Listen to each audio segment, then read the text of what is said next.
The key thing I wanted to mention, and I don't think I wrote that down. Some of you may not have noticed, but my memory is not as good as it used to be in my younger days. But what I was saying about Mr. Simmons is that I called, secretary said, hello, data set ready. I said, I'm Eddie Jackson, the 220 Quarterback Club. I'd like to speak with Mr. Simmons. She said, hold on. A minute later, he says, hello. And I wasn't sure, is this the CEO that quick? I got him just like that.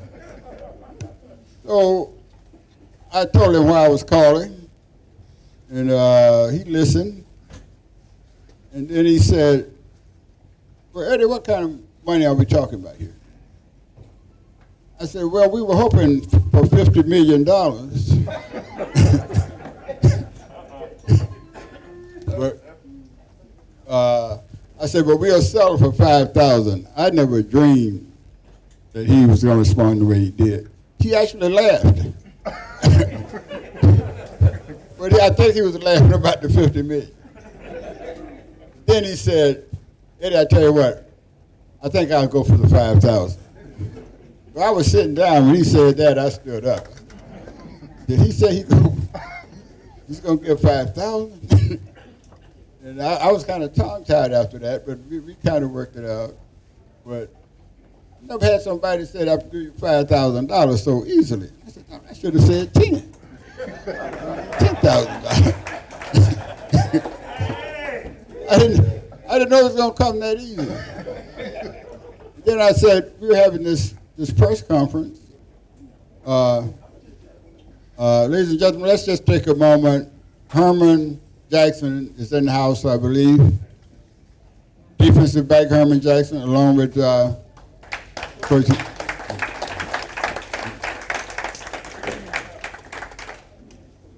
Coach Summers, I'm glad to see you. I was trying to keep them interested while we were waiting, so we can get on with the presentation. Where was I in that presentation before Coach Simmons interrupted me? Where was that? Ron, what was I saying? You were just surprised that Gary gave 5 that fast. Yeah. I was surprised. Then I said, listen, we're having a press conference to kick this thing off. Could you come to the press conference and make the presentation to Coach Simmons? He said, I'll be there. What's the date?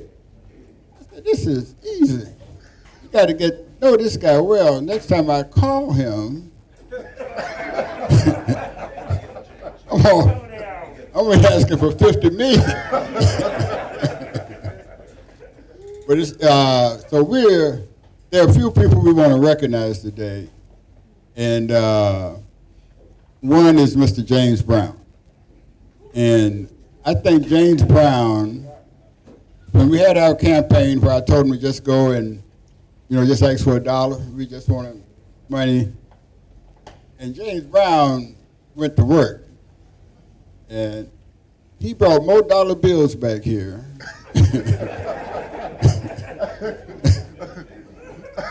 I think he wound up with $200+. But what was so impressive was the number of people he got money from. So he took it seriously. He showed a special commitment to the program, Coach. And so we got a football. I was going to say, Jerry, make sure you had this up here. So we want to make I wanted Coach Simmons to be here, so Coach, you can take one more picture with Mr. James Brown. I don't know if he's related to D. James Brown, but I know he's a loyal Rattler from his heart, and he supports this program, and he supports you, Coach. So let's have a round of applause for Mr. James Brown. Yeah. Come on up, Mr. Brown. Could you stand right out there, Coach? We already have to sign this football later. But if you would hold that, Mr. Brown, we just want to get a picture of you with Coach Simmons. Now, I'm so happy to see Herman Jackson here. You see the kind of injury he has. He got injured in preseason back in 2019 and missed the whole season. Same thing happened again. He's going to miss this season. But y'all know the kind of great athlete he is and his commitment. And he's from a family. I think, and he can correct me, I think he's a third generation family, right? And so when we, Mr. Jackson, when we found out, by the way, you got a great name, there are a lot of great athletes named Jackson.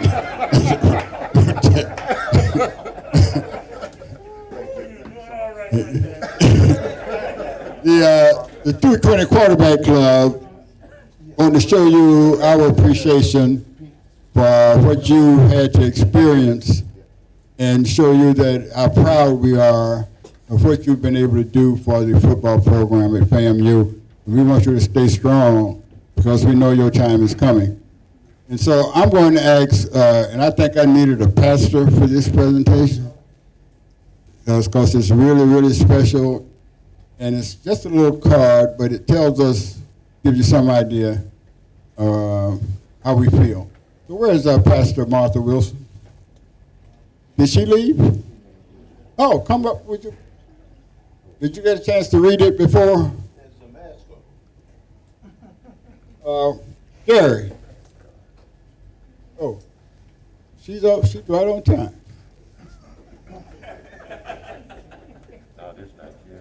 I'm gonna have to reduce your jobs, Gary. Thought I was in trouble. I'm going to ask Pastor Wilson if she would read this. I don't know. Herman, can you stand up okay? Okay.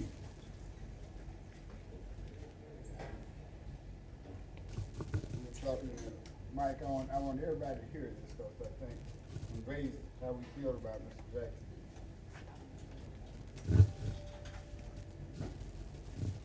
220 Quarterback Club, supporting Herman Jackson, defensive back.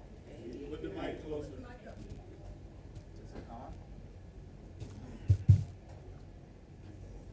You were born into the FAMU family, and therefore we're prepared for the blood, sweat, and tears that are part of your daily responsibilities as a student athlete. Those duties cannot match the excitement of the fumble recovery you ran for a touchdown that led to the victory over the Aggies of North Carolina A&T in 2018. The members of the 220 Quarterback Club and Rattlers everywhere are proud of your perseverance, courage, and fighting spirit.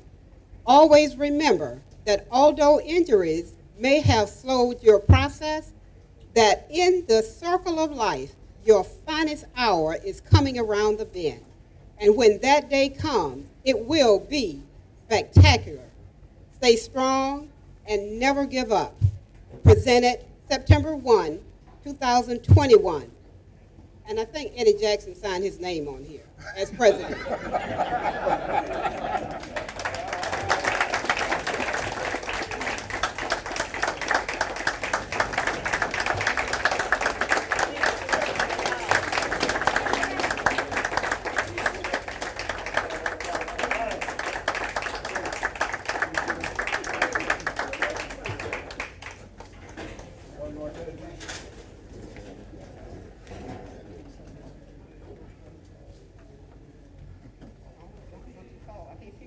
I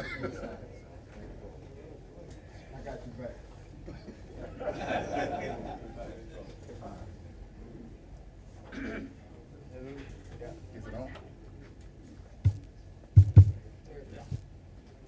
Hello, everyone.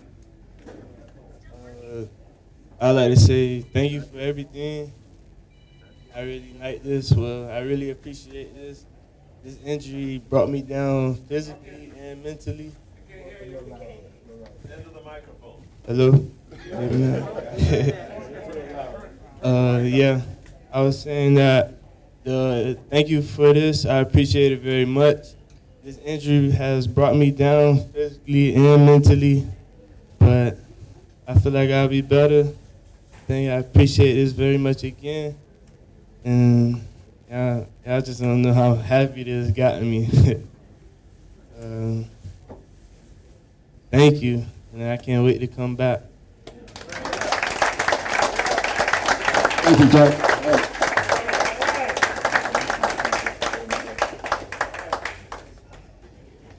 Herman Jackson was all MEAC, all conference, defensive back. I know how that feels, Herman. all MEAC. One more presentation before we bring up Coach Simmons. I've told you about Gary Simmons. And Gary, I'm going to ask Mr. Edwin Norwood to read your card. He says that he's responsible for your success. Did you really work for him when you were small and handing out flyers and stuff? A little skipper, yeah. A little skipper. Yeah. So it's true. But he said that you returned the favor in very special ways. And he was very proud of that. And when I asked him if he would read this, he said, of course. He jumped at the opportunity. And Jerry? Oh, she's on target today. Corky, if you would come forward. You know, Corky comes from a great family. One of his relatives was in the first graduating class of FAMU, the first one. I think that was 1894. Yeah. So this is a true rattler here. Of course, he went to Knoxville for the bachelor's degree. He studied there for a while. Yeah. He couldn't get in. Yeah, he couldn't get in from FAMU right away.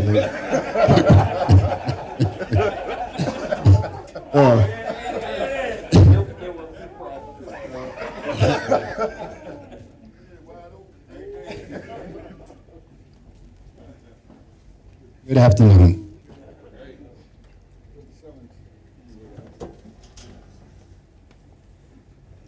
It's a special pleasure for me.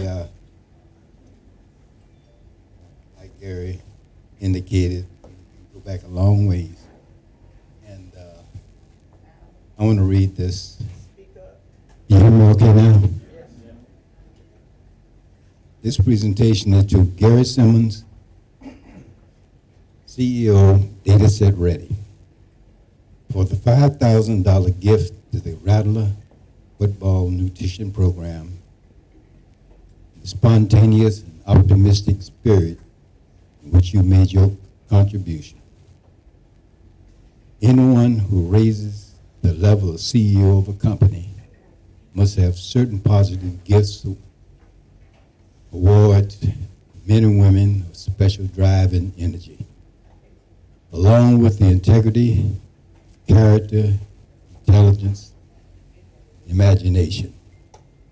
Your gifts also include generosity, accessibility, and commitment to the community in which you live.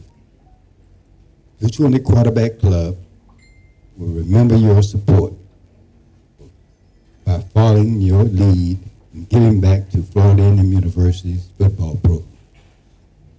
Thank God for you.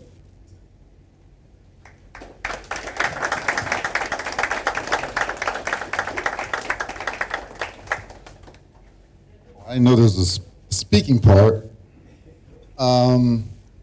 I appreciate this. When Mr. Jackson called, it was such an easy thing to do, give FAMU. You know, FAMU has such an impact in my life, even from Little Skipper growing up on Russell Street, hearing the band, you know, miles away. They just had such an impact in my life, so it was an easy thing to do. And I appreciate you presenting this. You didn't have to do it, you know. I got my glasses on, but I'm just recognizing people here. You know, all these masked men and women. Smitty over there and Terrence. But this is a good group. I see it in the newspapers. First time I came to a luncheon. I appreciate it. Thank you very much. Thank you. Thank you. Some of you may not know, but the Rattler 2021 football season starts Sunday, 3 o'clock, ESPN. I was told that ESPN may stop by today, Coach, but I haven't, any ESPN people in the house? They're on campus. One of the people said, we're going to come by that luncheon. I didn't ask. I said, oh, great. So maybe they got hung up some kind of way. But anyway, let's have a good round of applause for the head coach of the Florida A&M Rattlers, Coach Willie Simpson. Hubba hubba. It's game week.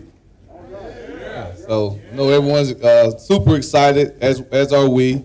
Obviously, we leave tomorrow to fly down to Miami Gardens in preparation for our opener in Hard Rock Stadium in the Orange Blossom Classic versus Jackson State. And so it's been a lot of hype and talk leading up to the season. And now that it's finally here, we can put all of that on the football field. So we've had 21 really good practices so far, and we have 4 more, today being 22. And then we'll have a couple of practices in Miami. The University of Miami was gracious enough to allow us to utilize their indoor facility. So we'll be there Friday and Saturday. We'll practice here tomorrow morning before we leave, and then we'll practice twice down in Miami. And then Saturday will just kind of be a walkthrough in the indoor facility. Not allowed to get on the field to do any walkthroughs or practices.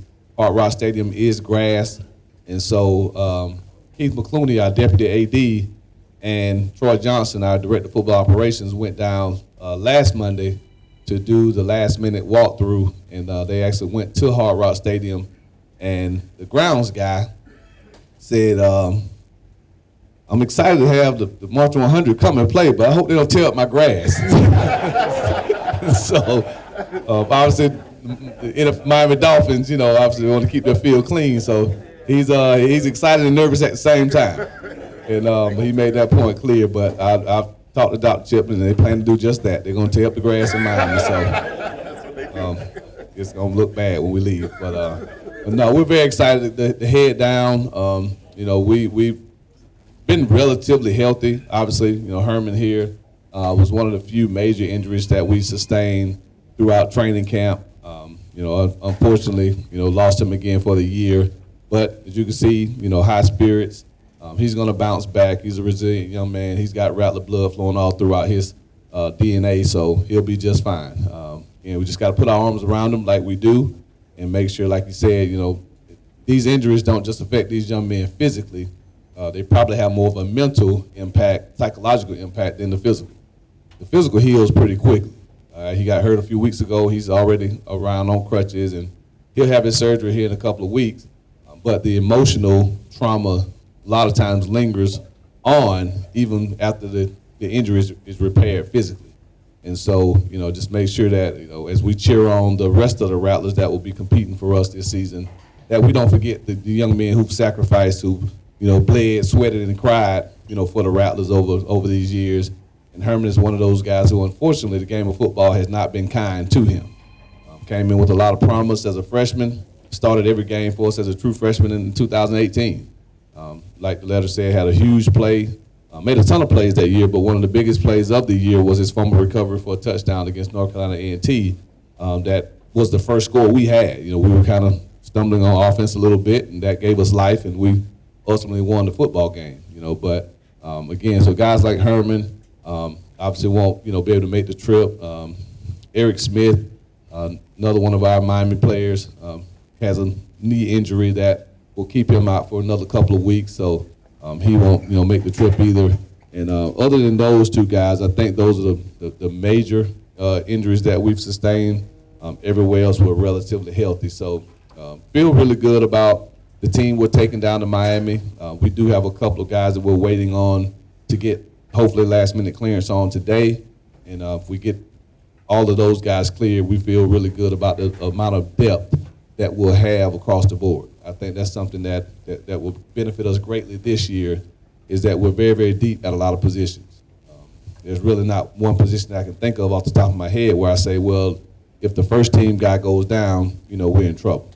We're 2, sometimes 3, maybe even 4 deep at most of our football positions, even down to kicker, right? So feeling really good about the team.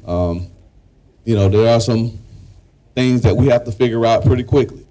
Obviously, not having played football in over 650 days, we'll have to figure out how do we react to that environment. Would have been really nice to have the first game here at Bragg, in the confines of our own home, and having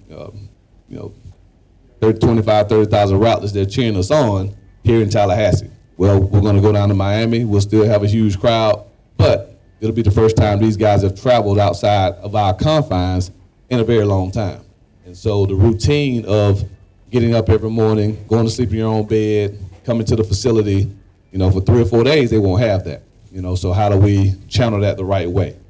But we have a team, I think, that's focused, a team, I think, that's ready to play, and we'll have another spirited practice today, as we did yesterday, and then another one tomorrow morning before we hit, before we board the plane to head to Miami, and then 2 polish-up practices down in South Florida before we take the field September 5th. So again, very excited. Again, I know there's some questions that I haven't answered in the last 2 meetings that I'd more than love to answer today. But again, want to thank Mr. Simmons again for his contributions. Want to thank you guys for your contributions to this program, to these young men.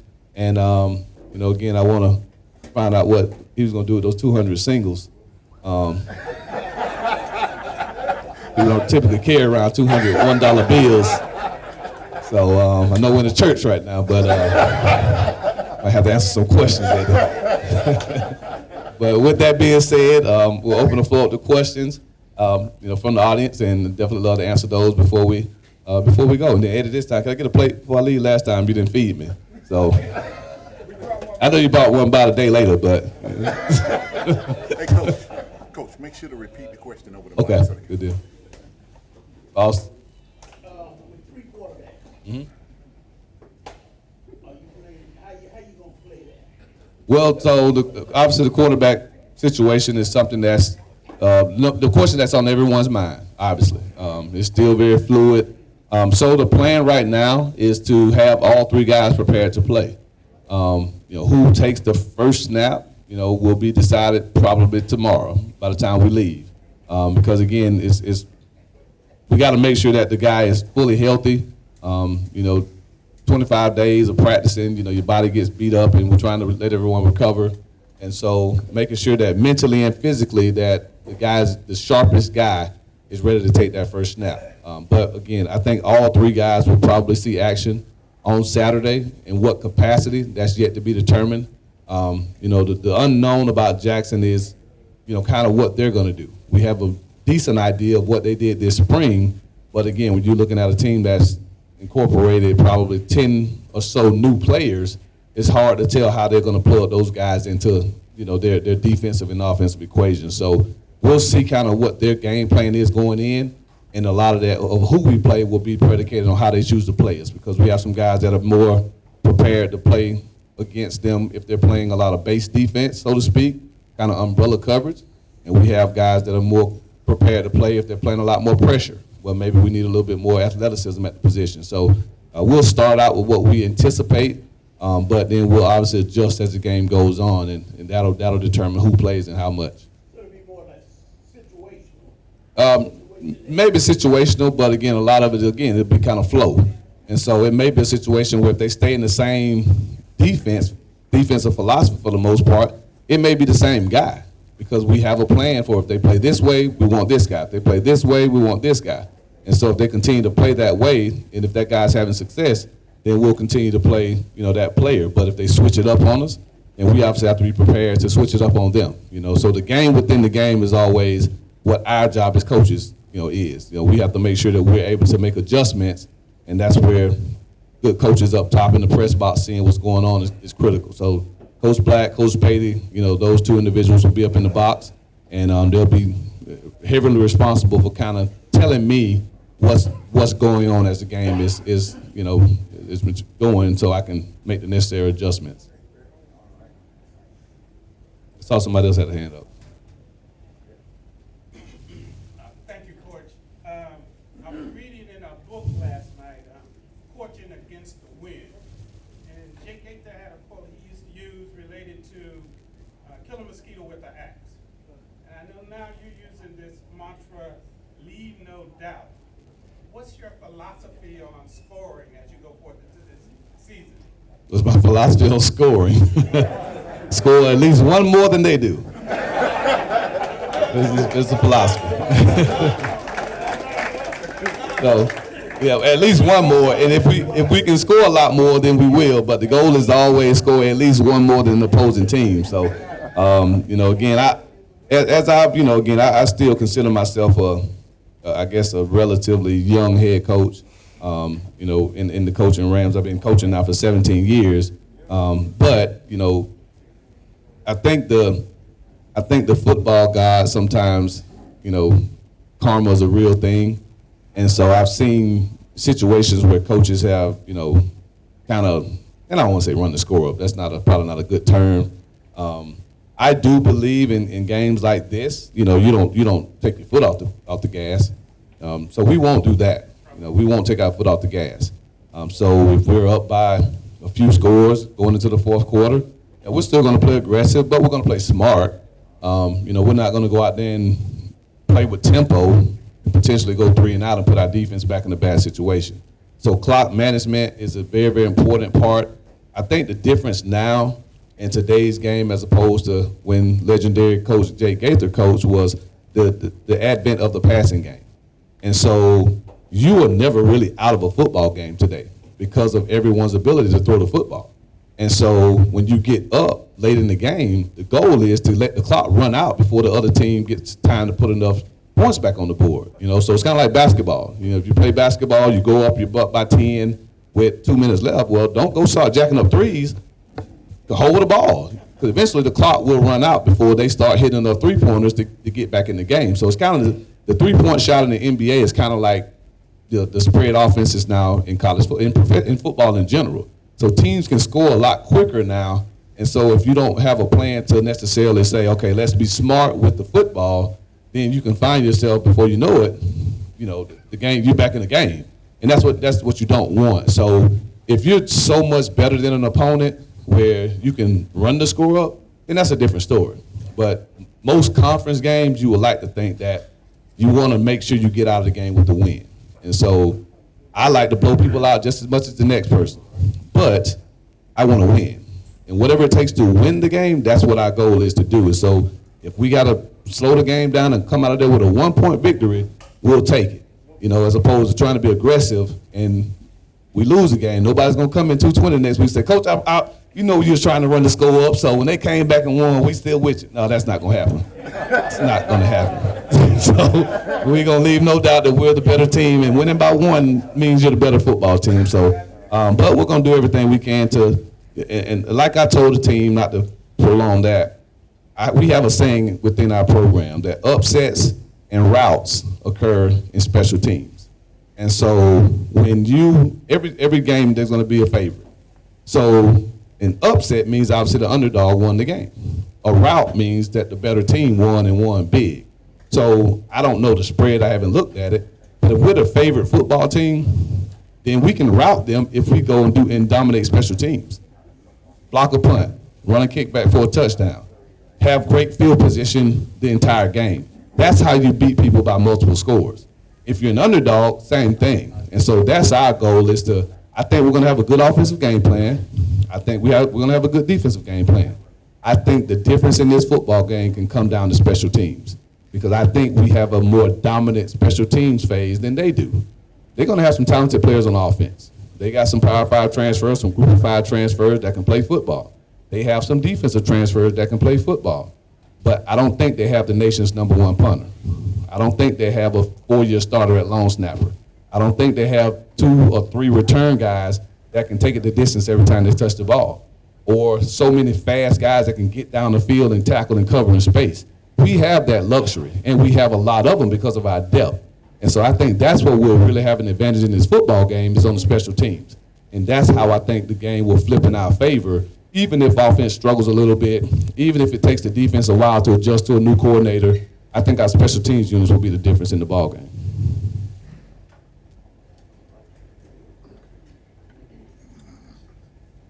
Any more questions? Yeah, what's been your most pleasant surprise out of this season so far? Pleasant surprise.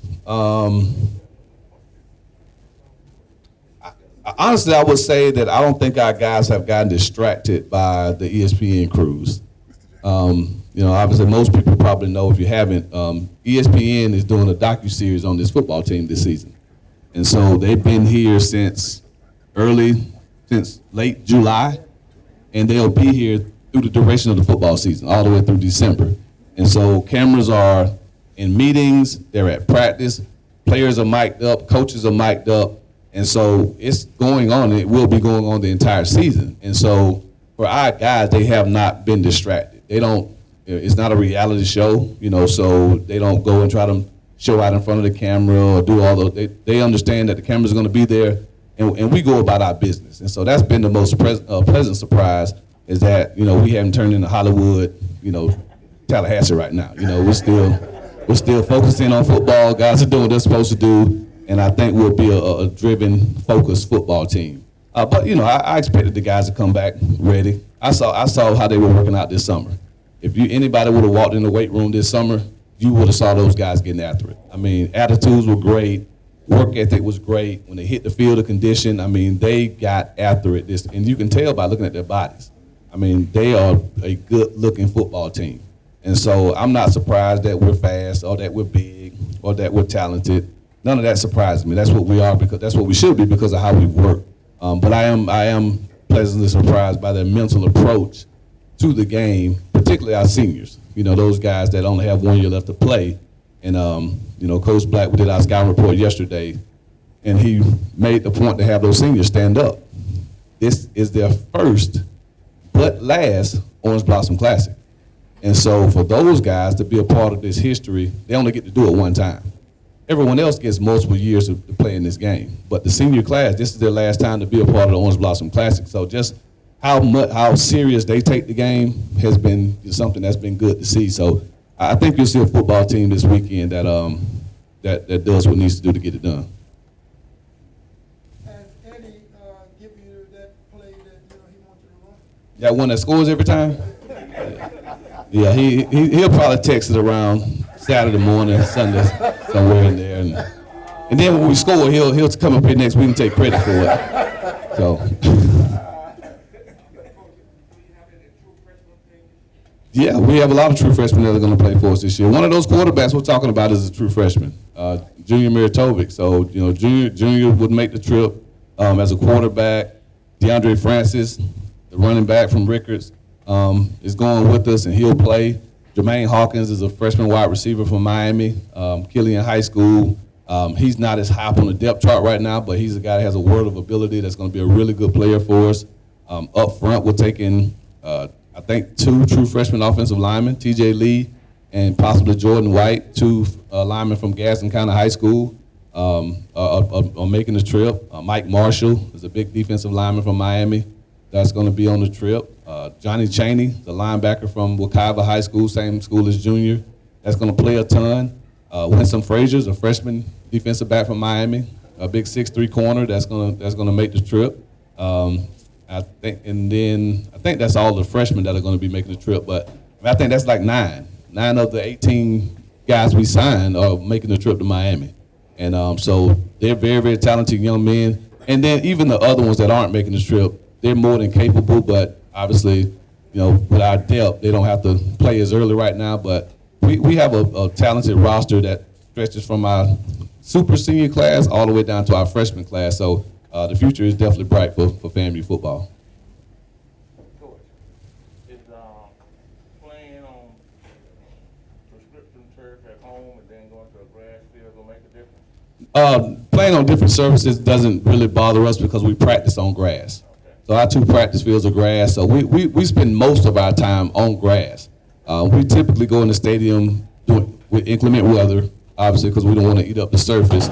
And then we always do our Sunday night practices, which was yesterday for us, under the lights in the stadium. But if it's normal, we want to go on the grass, one, because we got 2 whole practice fields. Most of our equipment is on those fields. And 2, that turf is hot.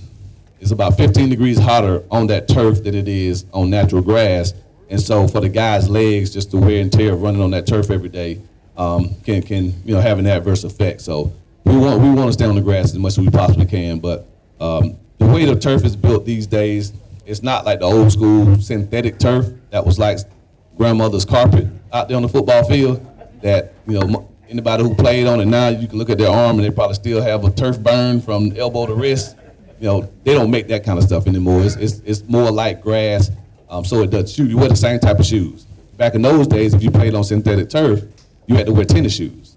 Now you wear cleats because of the material. So typically you don't see the difference. The only difference is whoever wears white uniforms that day, the equipment manager is going to be pretty mad when he gets back the next day because he got to wash a whole bunch of clay and dirt out of those white uniforms. But we'll be in orange and green, so we'll be just fine. I think we had one more good boss. Yeah, you have an estimation on how many South Florida kids you got On- traveling down? That are traveling. I haven't done the number of guys traveling, the South Florida guys traveling, but we have 30, I think it's 32 South Florida players on the team. It may be 35. I need to do the exact numbers. We've added a couple of transfers, like Antoine Collier is another one. So I need to look at the numbers again, but the biggest demographic area, geographical area of our football team is South Florida. And then next would be Tallahassee, Jacksonville.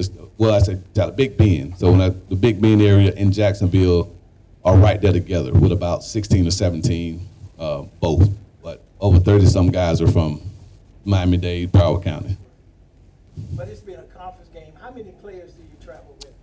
Typically the conference, I think 70 is a SWAC limit, but in classic games, they'll allow you to extend it. So we may take up to 74 players. But typically with the conference game, you get to travel 70 players. MEAC was 63, but the SWAC is 70. My question is this, because I'm kind of fogged up on this. The kids that were signed year before, Mm-hmm. and the kids that are signed, are they considered as freshmen? All of those are considered as freshmen, right? So that's a great question as far as classifying our student athletes.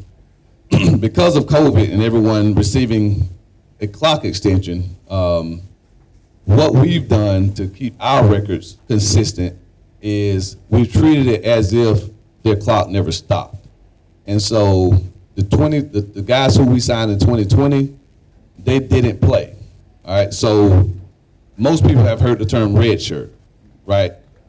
Red shirt means non-participation, okay? So the 2020 class are all classified as redshirt freshmen because they have a non-participation year in 2020. Now, the NCAA won't punish those guys, so technically, by their 6th year, after that 5th year is over, we could bring them back for another year if they happen to redshirt again. So all of those guys still technically have the ability to take another non-participation redshirt. And so we kind of moved everybody ahead a year, even if they didn't play. So it keeps our records consistent. And so a guy like Terrell Jennings, who played in 19 as a true freshman, didn't play in 20. Well, technically that was his redshirt freshman year. So on the roster, Terrell is a redshirt sophomore, even though he's only played one season. So he's a redshirt sophomore, but we know by records that technically if he redshirts again, I can extend him one more year to get him a 6th year.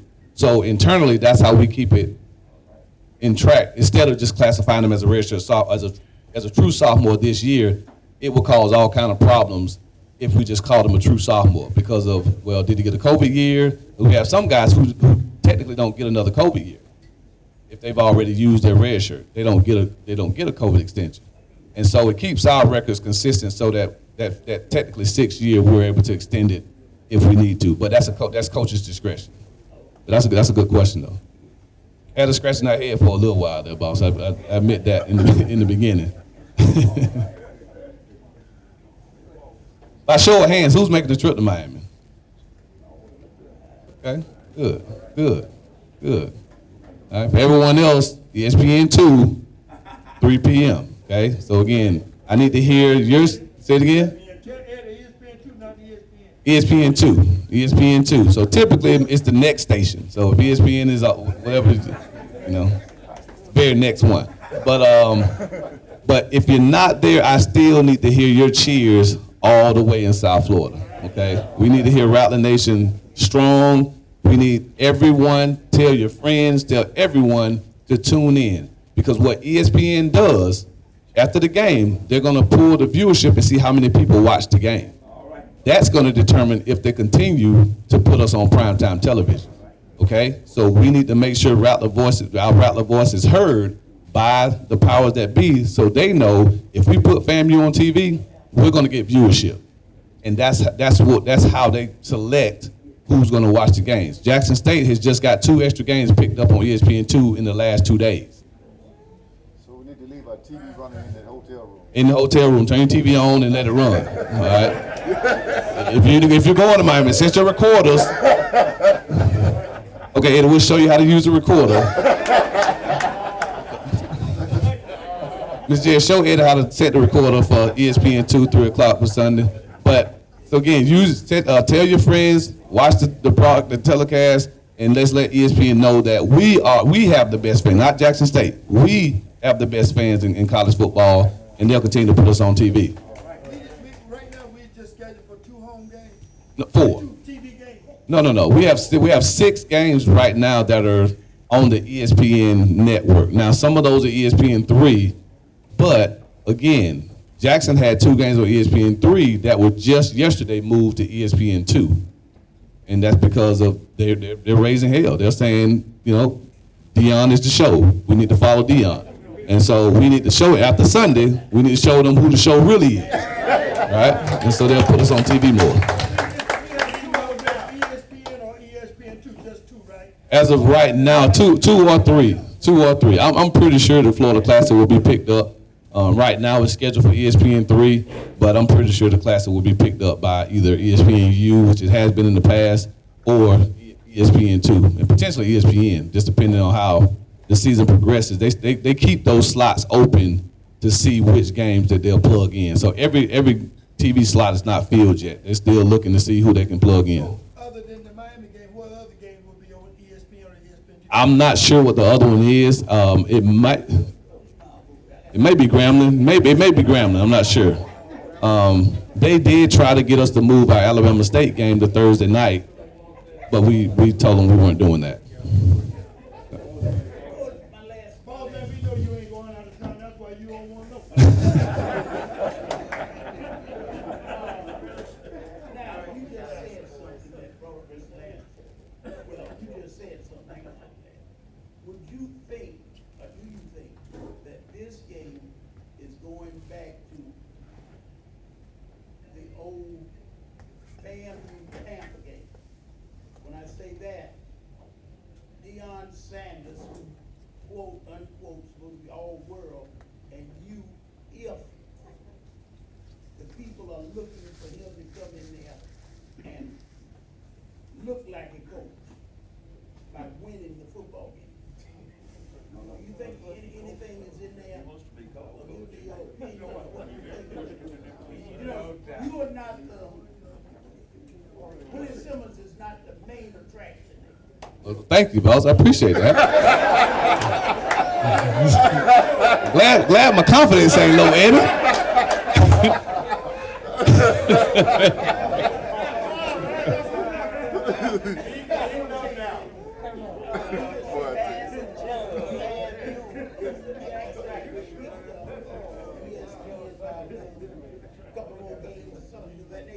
Well, again, ESPN is a $1 billion enterprise, right?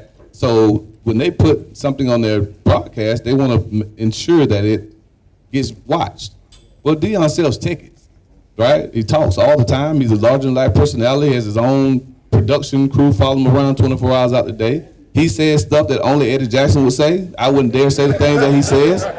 And so that sells tickets. But I've taken this position ever since I got asked the question the first time Matthew was hired. This program has never been about Willie Simmons. It's about guys like Herman Jackson. It's about people like you guys that are rattlers. It's not about me.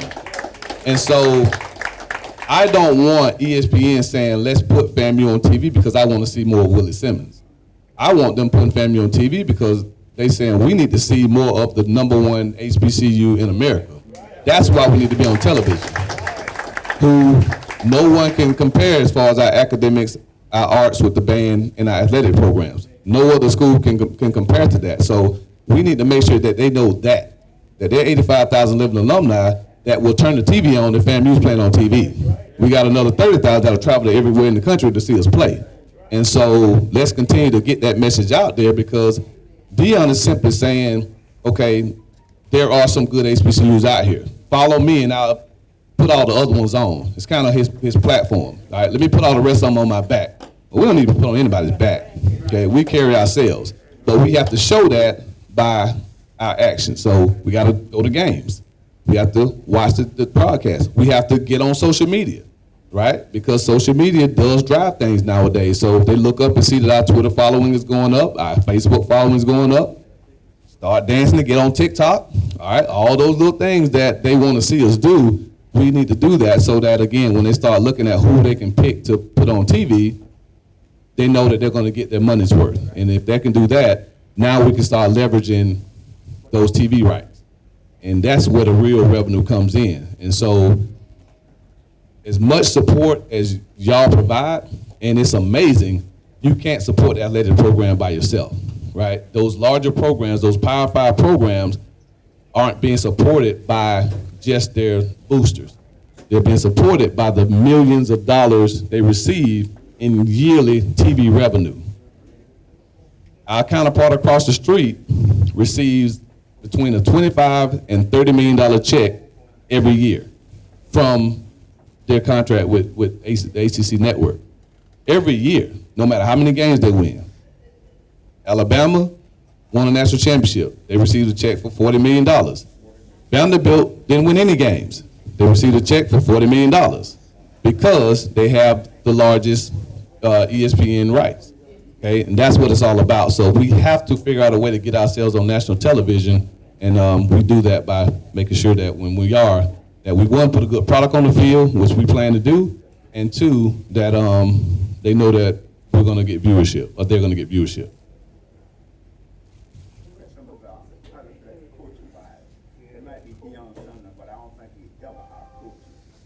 Well, we'll find that out Sunday. But again, I think it's coaching is, it's a lot that goes into it, right? So you've seen phenomenal athletes, players who were terrible coaches. You've seen guys who can walk and chew gum be phenomenal coaches, right? Because it's about a lot of things. It's managing, it's leading, it's adjusting, it's politics, it's everything that goes into it is what makes a great coach. When you talk about Jake or talk about Rudy or Billy, it wasn't just their football prowess that made them who they were, all right? Every time I go to Tallahassee Quarterback Club, they talk about Jake in reverence, not just because of the games that he won. They talk about what he meant to this community, right? They talk about what he did for people of color. They talk about the impact that he had on college football in general, and not just by winning games. And so, again, he's learning. When I say he, I'm talking about Deion. He's learning the football part. The rest of the stuff he does a great job of. He's a great salesman. He's a great, all that he's great at, because that's what he's been doing his whole life. All right, we'll figure out if he can coach some football on Sunday. All right, that's my job to figure out if he can coach football. Right, but I'm not going to outmarket him. I promise you that. I'm not going to do that. All right, I'm not shooting commercials with Nick Saban. He is, right, because he has always been prime time. He's the same guy that went to the NFL Combine and ran 140-yard dash and ran out the door and said, I'm not doing anything else for y'all. I couldn't do that. I could not do that. I don't have that type of speed nor cojones to try to pull that. But no, it'll be a great game. It'll be a great atmosphere. Looking forward to it. I mean, just, it's been, again, over 650 days since these young men have taken the field in live competition. And so we're going to need your support. We feed off your energy. We feed off the Marching 100. They were practicing last night till about 1 o'clock in the morning. So I know they're going to be ready to go. And I know they're going to get you guys ready to go. But when these guys come out of that tunnel, they need to see a sea of orange and green that they haven't seen for a very long time. And I'm looking forward to leading them out. So, again, thank you guys. I appreciate it. As always, go Rattlers. Thank you, Coach. People, you won't believe this, but I got mixed up in my schedule, calling people up. And the person I forgot, didn't write down, he has a check. And I want to tell you how important these checks are. A couple of days ago, Coach Forney called me, said, Eddie, when we get to Miami, I want to have some nutrition for the players at halftime. He said, I don't think on road trips, games away, the FAMU players have had the opportunity to replenish themselves during the half. And he said, I don't want to take it on the plane. I want to have the money so that when I get to Miami, I can purchase it there. So I said, Coach, that's no problem. How much money you want? And he said $300. I was scared he was going to say $3,000. He said $300. I said, oh, I can get that from Jerry. That's no problem.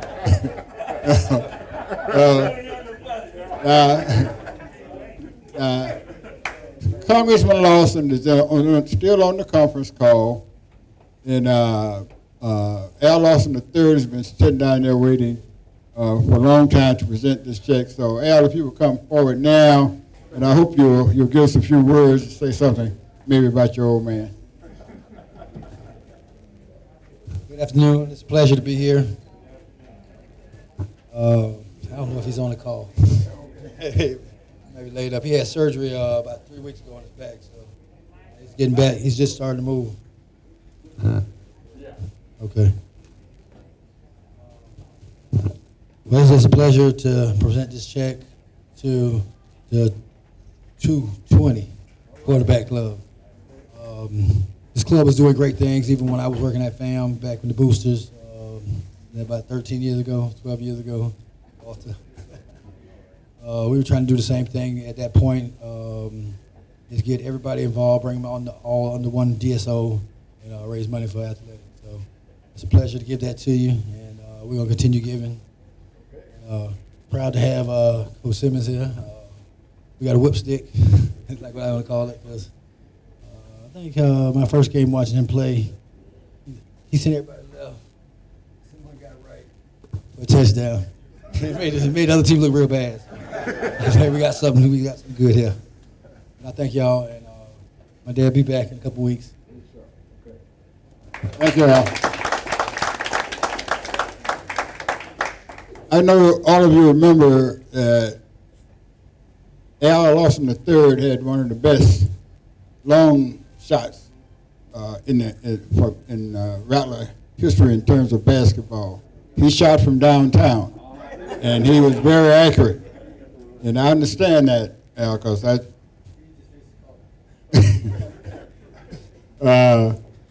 anyway, folks, you can't get these kind of people like we do. And we'll be right next week with some more outstanding folk. How much? How much what? Oh, I think the check was $700. $700. And it's going to pay renting the cost of this building for the whole month of September. So you don't know the difference that makes in what we're going to be able to do with the other dollars that we don't have to pay for rent. So Al, be sure and convey our appreciation to the congressman, and I'll be talking with him. I talked with him again last night. He had told her, but Al has also worked out a check for next month's rent from legislator Romain, is it Romain? Ron Alexander, and he said that check has already been written, and so we're good. We can be here 2 more months, people. We're in good shape. Yeah, so thank you all for coming. Oh, I'm sorry, Dr. Walker. This is for the community. You know, the testing center moved down by FAMU High. But in case you hadn't heard, with the rain for the past 2 days, it destroyed the field down there. So they moved back temporarily, back to Bragg Stadium. Oh, okay. Of course. After this, Vaughn, and I just want to make sure everyone knew that Godfather, obviously, you know, a long time equipment manager slash athletic trainer slash Jake Gates' right-hand man slash everything, is celebrating his 94th birthday today. So make sure you wish Godfather happy birthday, and we're headed over to see him once we get done. So just wanted to make that announcement. Coach, we got it on video. We got the whole crowd. Yeah. Yeah. They outvoted me, Coach. I wanted to wait. Okay. You know, I am so happy to see the president of our boosters up here, because we normally have to call him up because he shines the spotlight. He just works hard. But I think he's getting a little bolder now. He just grabbed me by the arm real hard here. So here's the president of the FAMU Boosters, Mr. Selvin Cobb. Good afternoon, everybody. I just want to remind of you all that did not have an opportunity to see the Rattler Boosters kickoff video that aired Saturday. Don't worry, it's still there. You can still tune in to the FAMU RattlerBoosters.com website. And it's right there every second. And I'm telling you, if you missed it, you missed a great treat. Because just those that tuned in and watched it, how was it? Okay. And I received calls from all over Rattler Nation about this show. And I'm still receiving them. So I want to remind you that the campaign period for giving is still going on. Matter of fact, it just started. It started on the 26th. It's gonna last until October 25th. So need you to watch that video, pay attention to the directions that were given, pass it on. You know that Rattler out there that loves FAMU, who don't get this type of information, email it to them, text it to them so they can see it. I'd like to thank Vaughn publicly. We have a jewel in our midst.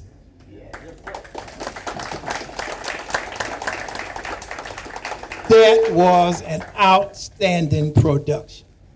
So thanks, everybody. Travel safely this weekend. Bring the victory back. And we'll be ready to rock and roll in Prague. I know I say this often, but when Selvin Cobb asks you for money, keep in mind that he and Mrs. Cobb, I know he don't like me talk about this, but when you give FAMU $100,000, you know, that hasn't happened that often. And so let's give Selvin, our booster president, a round of applause. If you go to the eternal flame and look at the base, the plaques on the bottom, you see Selvin and Mrs. Cobb's name for their $100,000 gift.